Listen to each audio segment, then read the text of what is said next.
Hi friends, जैसा कि आप जानते हैं रीनेट की तिथि घोषित हो चुकी है। संस्कृत का एग्ज़ाम है 30 अगस्त को इवनिंग शिफ्ट में, इसलिए हम यूनिट वाइज जल्दी रिवीजन करते चलेंगे। आपका ज़्यादा समय नहीं लूँगी क्योंकि हमारे पास टाइम बहुत ही कम है। चलिए करते हैं यूनिट वाइज रिवीजन।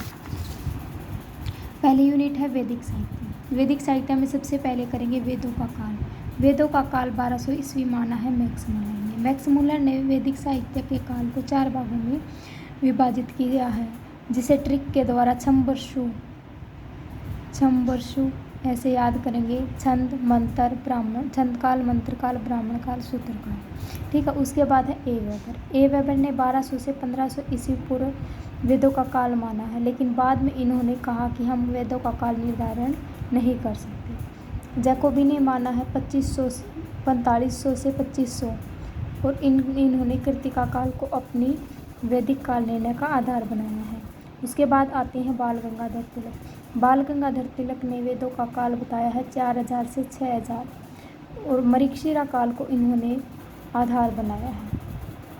इन्होंने भी वैदिक काल को 4 भागों में बांटा है: अदिति काल, मृगशिरा काल, कर्तिका काल, अंतिम काल। ये काल पूछ लिए जाते हैं। अदिति काल है 6000 से 4000, मृगशिरा काल है 4000 से 2500, कर्तिका काल है 2500 से 1400, अंतिम काल है 1400 से 500।